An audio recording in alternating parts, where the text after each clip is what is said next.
A late-night traffic stop turned into a shocking story of power, injustice, and truth. Stay until the end to see what really happened. Don't forget to like, comment, and subscribe.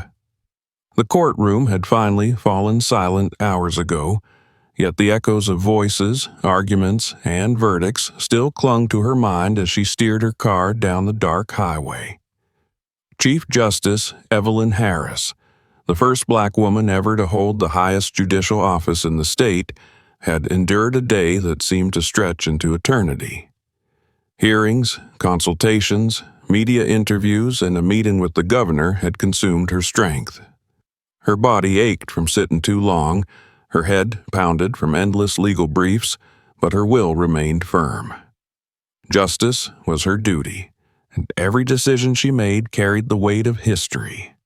Tonight, however, she craved nothing but the quiet of her home. The leather seats of her midnight blue sedan gave her some comfort as the hum of the engine accompanied her through the nearly empty roads. The glow of streetlights flickered across the windshield, alternating with the shadows of trees arching over the highway.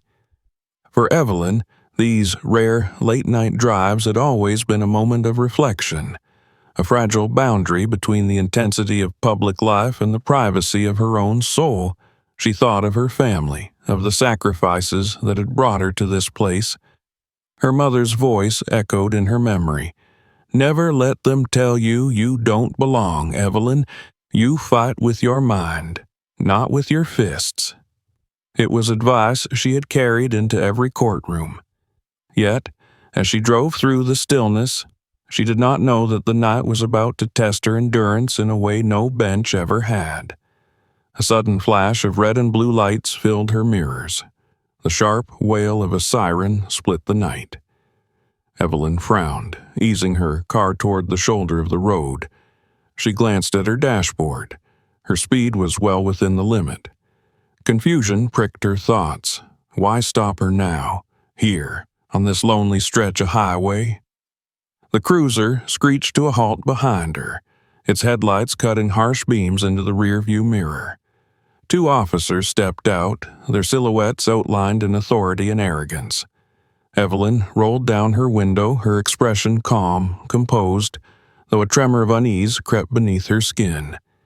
The first officer, tall with a heavy build, approached with the swagger of someone who enjoyed power in the dark when no one was watching. The second, leaner but with eyes sharp as blades, followed close behind, one hand resting casually near his holster. Well, the first officer drawled, shining his flashlight directly into her face. "What do we have here? A late-night joyride in a car like this?" The other officer smirked, circling the vehicle. "Expensive ride. Doesn't look like it belongs to you." Evelyn inhaled slowly, forcing her voice to remain steady. "Good evening, officers. Is there a problem? This vehicle is mine, and I don't play games," the taller one snapped, cutting her off. "License and registration. Now." She handed them over without hesitation. The documents bore her full name, her position, and the official seal of the state. Yet, when the officer glanced at them, he chuckled, as though she had presented a child's drawing. "Chief Justice Harris," he mocked, turning the license toward his partner. "You hear that? We just pulled over the Chief Justice herself. Ain't that something?" The lean officer snorted. "Chief Justice, in the middle of the night, driving this fancy car? Come on, looks more like stolen property to me. Maybe she had a little too much to drink at some lawyer's party." Their laughter grated against the night, sharp and cruel. Evelyn's jaw tightened, but her voice stayed firm. "Officers, I assure you this is a misunderstanding. I am indeed who I say I am. Please verify the information. I am returning from work." "Work?" the taller one sneered, leaning closer. "Lady, the only work you've been doing is probably trying to hotwire this car. You think you can fool us? A black woman in a vehicle like this? Give me a break." The words cut deeper than the chill in the night air. It was not the first time Evelyn had faced prejudice, but never in such a brazen, humiliating form.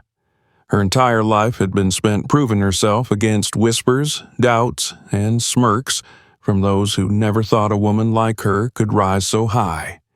Yet here she was, at the peak of her career, and still reduced to nothing more than the color of her skin in the eyes of men with badges. The lean officer tapped on the hood of the car, his smirk widening. "Maybe we should check the trunk, huh? See what she's hiding back there. Bet we'll find some open bottles, maybe even some drugs." "That's enough," Evelyn said firmly, her patience thinning. "I will cooperate, but you're making a serious mistake.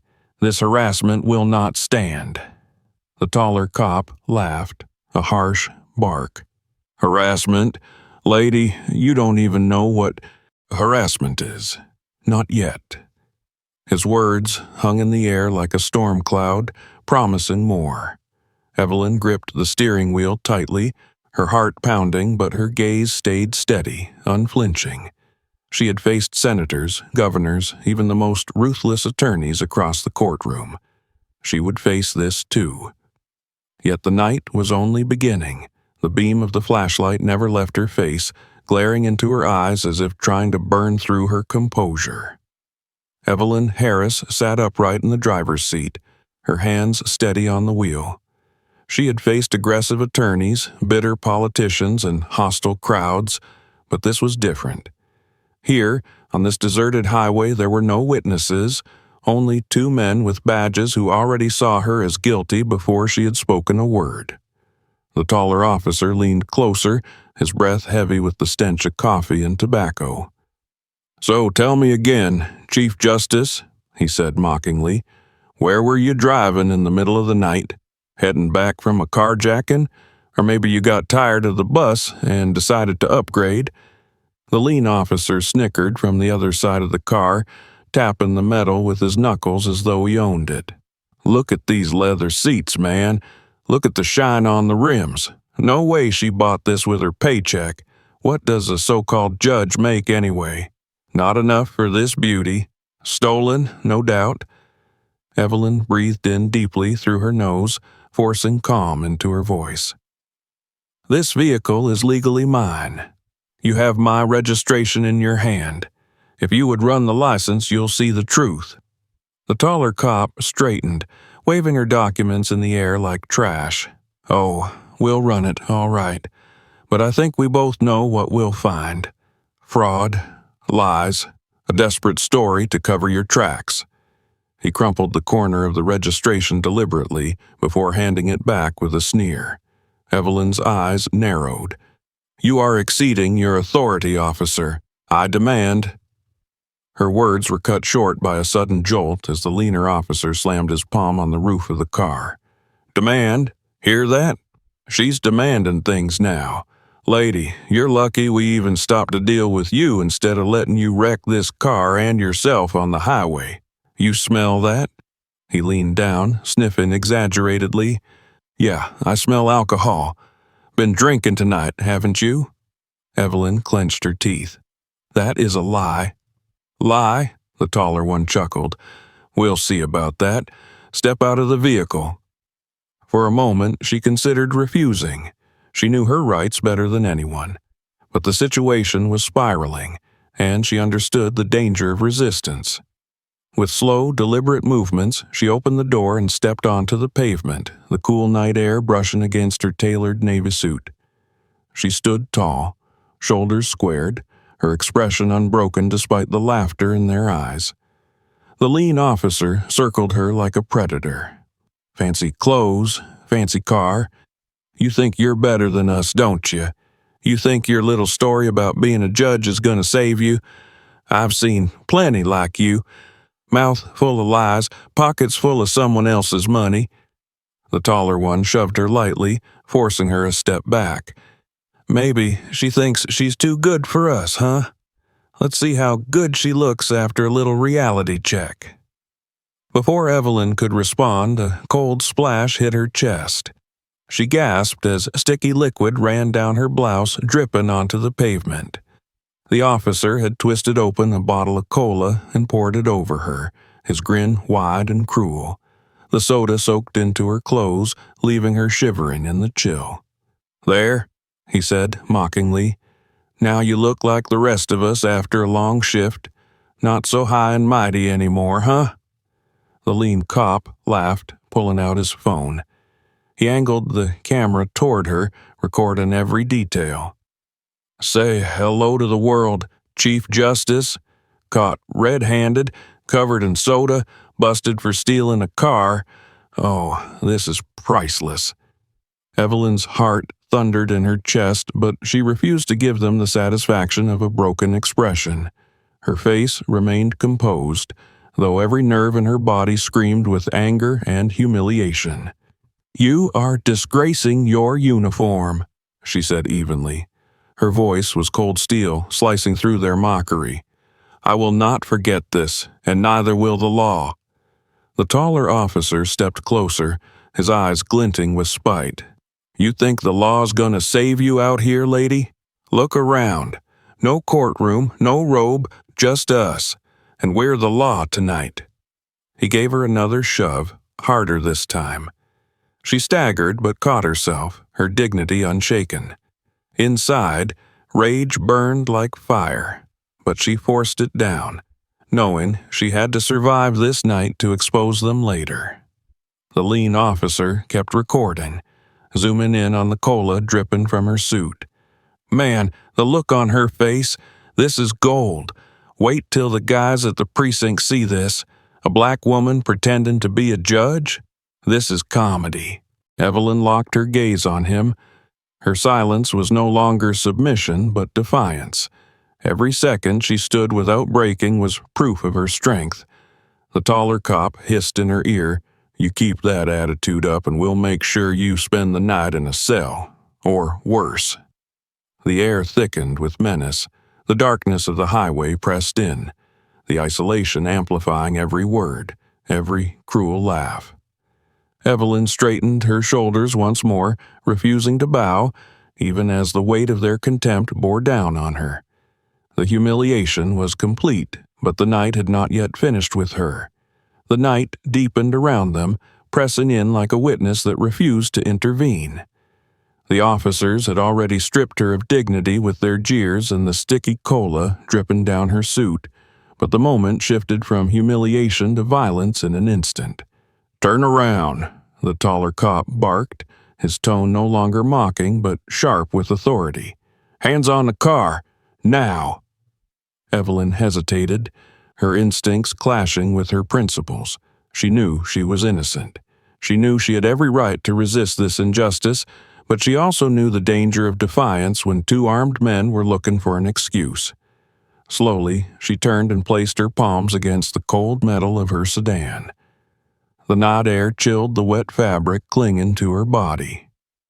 The lean officer stepped behind her, snapping cuffs onto her wrists with unnecessary force. The steel bit into her skin, cutting off circulation, as though they were determined to brand her as guilty. "You're under arrest," he said with theatrical emphasis. "Suspected grand theft auto, driving under the influence and resisting authority."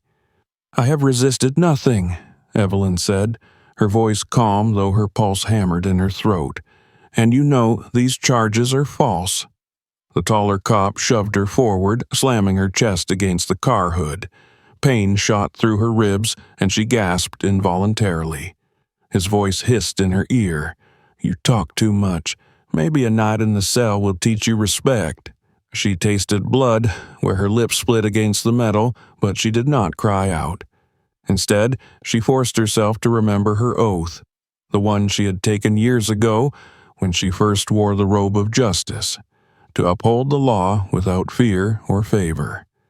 Tonight, that oath meant enduring degradation so that truth could later prevail.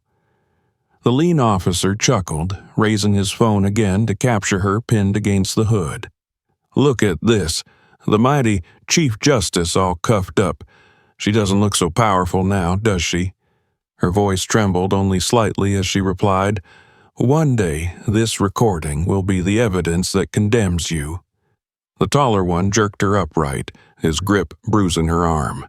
Evidence? Lady, no one's gonna believe your story. You're just another liar in a nice suit, and tomorrow nobody will even remember your name. They dragged her toward the patrol car. She stumbled once, the sharp gravel cutting through her shoes, but she forced herself to straighten, refusing to let them see her falter. Every step felt like a battle between the fragile body they abused and the iron will that kept her head high. The back seat door opened, and with a cruel shove they forced her inside. The cuffs dug deeper into her wrists as her body hit the seat awkwardly. The taller officer leaned in, his grin sinister. You know what the best part is? The ride to the station. Plenty of time for us to remind you who's in charge. The car started, and the highway slipped away into darkness. Inside the confined space, their cruelty took on a new rhythm. So, Your Honor, the lean cop said mockingly, glancing back at her. Tell me, how's it feel to fall off your throne? You thought you were untouchable, didn't you? Evelyn's throat ached, but she answered quietly, I still am untouchable, because truth does not bend to your lies. Her words only fueled their laughter. The taller one adjusted the rearview mirror so he could watch her. Truth? Lady, the only truth people will hear is what we tell them. 2 officers against 1 drunk thief. Guess whose story the world will believe?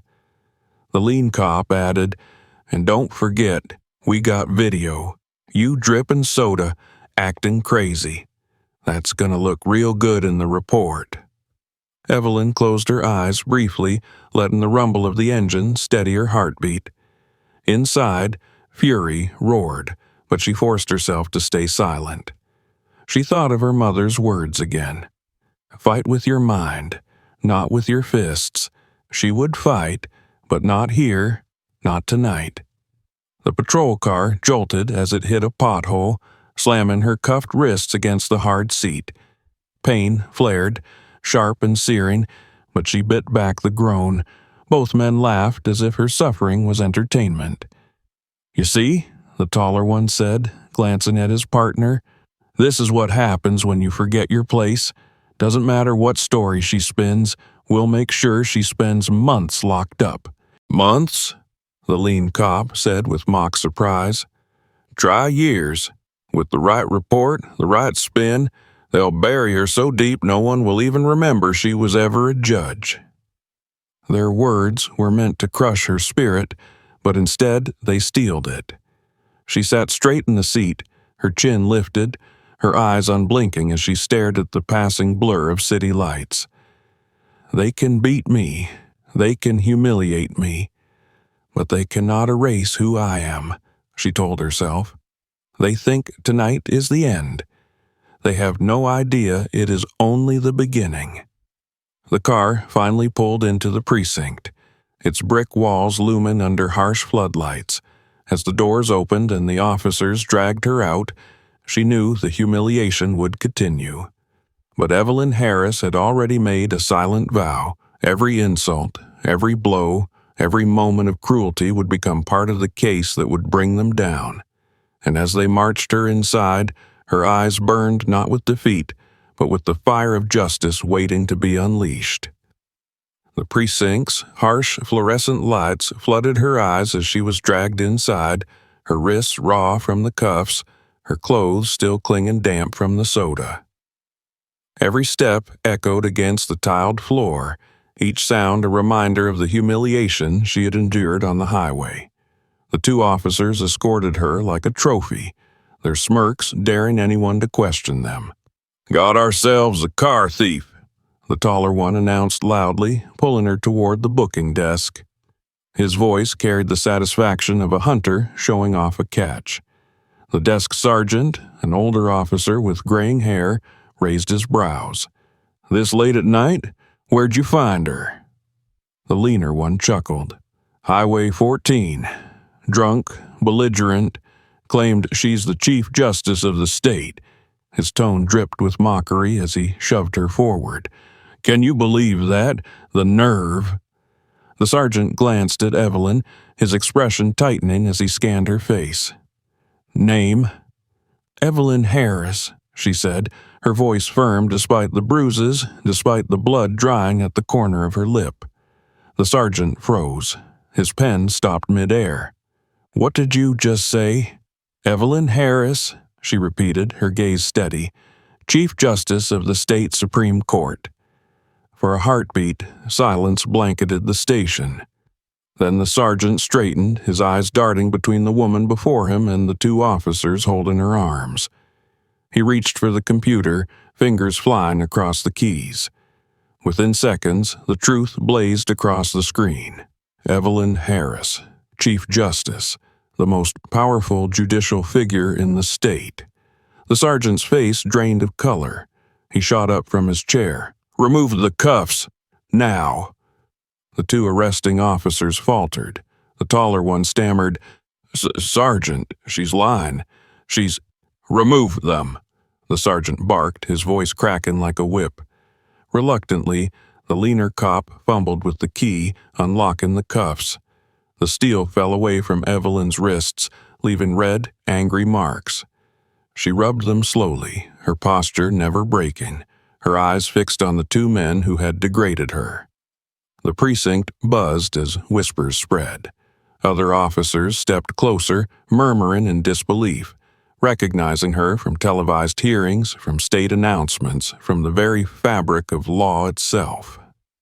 She's the Chief Justice. God, what did they do to her? Those two are finished. The taller officer swallowed hard, his bravado collapsing. He dropped to his knees before her, his voice trembling. "Your Honor, please, we didn't know. We thought... His words tangled in panic. "I've got kids, a wife. Please, don't ruin my life." The lean cop's hands shook as he shoved his phone into his pocket, erasing nothing but the expression on his face betrayed him. He knelt too, desperation cracking his tone. "It was a mistake, ma'am. We didn't mean any harm. Don't destroy us over this. Think of our families. Think of our children." Their groveling filled the station, their fear so thick it clung to every corner. But Evelyn stood tall, her voice colder than the stone walls surrounding them. "You should have thought of your families before you humiliated me, before you shoved me, before you poured soda over me and laughed while I bled." They lowered their heads, voices dissolving into incoherent pleas. Tears glistened in the leaner officer's eyes. "Please, mercy, we're begging you." Evelyn's jaw clenched. Inside, exhaustion weighed heavily, but her will remained unshaken. "You disgraced your badge. You disgraced this uniform. And you disgraced the people you swore to protect. You will answer for it, not to me, but to the law you trampled." Her words struck like a gavel. Around the room, other officers exchanged looks, some ashamed, some outraged, others relieved that justice might finally touch their own ranks. By dawn, the story had already broken. Someone had leaked what had happened. The arrest, the humiliation, the shocking truth of who their suspect was. News vans crowded outside the precinct. Cameras flashed through the windows. Headlines blared across phones and television screens. Chief Justice humiliated in false arrest. Police accused of racism, abuse, and violence. Justice Harris vows accountability. Inside the precinct, the atmosphere was suffocating. The two officers sat in a holding room, pale and trembling, their swagger evaporated, their futures crumbling with every minute. Evelyn, seated now in a private office, refused medical treatment until the formal complaints were filed. Her bruises would not be hidden. They would speak louder than any words. When reporters shouted her name from outside, she gave no statement yet. Her silence was deliberate. She knew the weight of timing, the power of truth unveiled piece by piece. For now, she let the world rage on its own, knowing the courtroom would soon become the stage where every cruelty inflicted on her would be exposed. And as the precinct doors rattled with the sound of cameras and demands for answers, Evelyn Harris prepared herself. The next battle would not be fought on a lonely highway or in the shadows of abuse. It would be fought under the bright lights of the law, where she held the gavel and the truth was unshakable. The trial was coming. The courtroom was packed, every seat filled, every aisle crowded, every corner bristling with reporters. The air was heavy with anticipation, buzzing with whispered questions and the scratch of pens across notepads. Cameras clicked, though flashes were forbidden, and the world outside waited breathlessly for every update. This was not just another trial, it was a reckoning. At the center of it all sat Evelyn Harris, no longer in the shadows of humiliation, but in her rightful place, the Chief Justice, presiding from the bench. Yet today she was not merely a judge, she was also the victim, a woman whose dignity had been dragged through the dirt by the very men now seated at the defense table. The irony was not lost on anyone. Across the room, the two officers sat stiff in their uniforms, stripped of authority but still clinging to the last threads of denial. Their attorneys whispered frantically, shuffling papers and preparing statements. The men's faces were pale, their arrogance gone, replaced by fear masked as defiance. The prosecutor rose first, his voice steady, commanding. "Ladies and gentlemen of the court, this case is not about confusion or a mistake. It is about abuse of power. It is about two officers who saw a black woman in a car they thought she did not deserve, and instead of upholding the law, they chose to humiliate her, degrade her, and fabricate charges. Tonight, the evidence will show not just misconduct, but cruelty." The first piece of evidence played on the monitors, body cam footage from other officers at the station. The recording showed Evelyn being marched through the precinct, cuffs cutting into her wrists, her clothes soaked, her face bruised but unyielding. Gasps filled the courtroom as the images replayed. Then came the second piece, the video from one of the arresting officers' phones. He had thought it would be funny, a record of their mockery. Now it was poison in his hands.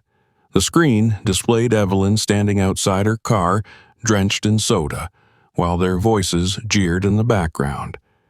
"Caught red-handed," the lean officer's voice echoed through the speakers. "Look at her. Comedy gold." The taller one laughed on the recording, shoving her shoulder. "Lady, you're lucky we don't leave you here in the dirt." The courtroom erupted in murmurs of outrage. The defense attorneys shifted uncomfortably. The judge allowed the footage to play until the final, cruel chuckle cut off. Next came the testimonies. Witnesses. Drivers who had passed on the highway and seen the stop, fellow officers at the station who had watched in horror when they realized who she was, and even the desk sergeant himself stepped forward to recount what they had seen. Their words painted a picture too vivid to deny. Racial slurs, unnecessary force, deliberate humiliation. The defense tried to object, tried to claim misinterpretation. "My clients were following procedure," one lawyer argued. "They suspected intoxication. They acted in good faith." But the prosecutor pressed forward. "Good faith?" He raised the printed transcript of the video. "Is it good faith to pour soda over a woman and call it justice? Is it good faith to mock her identity, to fabricate charges of theft, to record her pain for amusement? No, that is not good faith. That is degradation. That is racism. That is abuse of power." The officers themselves were eventually called to the stand. The taller one went first. His voice shook as he tried to maintain composure. We thought she was lying. We thought she was drunk. We didn't know." "You didn't know she was the Chief Justice?" the prosecutor interrupted sharply. "Tell me, officer, would you have treated her differently if she were a white man in the same car? Would you have poured soda on him? Would you have laughed?" The officer's silence was louder than any confession. Sweat glistened on his brow. His lawyer shifted uncomfortably, but no objection came. The lean officer tried to deflect blame, insisting, "It was my partner's idea. I just followed along." The prosecutor's voice cut through him like steel. "Yet your voice is the one laughing on the video. Your camera is the one recording. Your hands placed the cuffs on her wrists. Do you deny that?" The officer's lips trembled, but the truth hung too heavy. "No," he whispered. Gasps rippled through the audience. Evelyn watched from the bench, her expression calm, her heart steady. She had seen lies unravel 1,000 times in her courtroom, but never had the stakes been so personal. Each word, each piece of evidence was not just about her. It was about every person who had ever been silenced or mocked by those meant to protect them. By the second week of testimony, the defense's case had all but collapsed. Attempts to paint Evelyn as uncooperative or defensive only enraged the jury. When the video replayed again and again, showing her calm dignity against their brutality, the truth was undeniable. Finally, the prosecutor delivered his closing argument. These men believed the badge gave them the right to humiliate. They believed their power placed them above accountability. But the law does not bend to arrogance. The law does not shield cruelty. And tonight, the law will speak, not through fear, not through force, but through truth. The jury deliberated for only a short time. The verdict came swift and sharp, guilty on all counts. The courtroom thundered with the sound of justice at last. The officers slumped in their seats, their heads bowed, their futures shattered. And Evelyn Harris sat in silence, her expression unreadable, her heart steady. She knew the hardest part was yet to come, the sentence. The gavel struck once, echoing through the hall. "Sentencing will commence," she declared, her voice calm but resonant. And in that moment, every eye turned to her, knowing the final blow of justice was about to fall. The courtroom was silent when the jury foreman read the verdict aloud. Guilty. The word carried the weight of every bruise, every insult, every drop of soda spilled in mockery, every abuse caught on camera. It rang through the chamber like a bell tolling the end of arrogance. The two officers sat slumped at the defense table, pale, trembling, stripped of the swagger they once wore like armor. Their lawyers whispered frantically, but no words could soften the blow. They were no longer men with badges. They were convicts waiting for their fate. And it would be Evelyn Harris, the very woman they had humiliated, who would deliver it. She rose from the bench, robes draped over her shoulders, her presence commanding absolute silence, every eye in the courtroom fixed on her. Reporters, citizens, activists, even fellow officers who sat with heads bowed.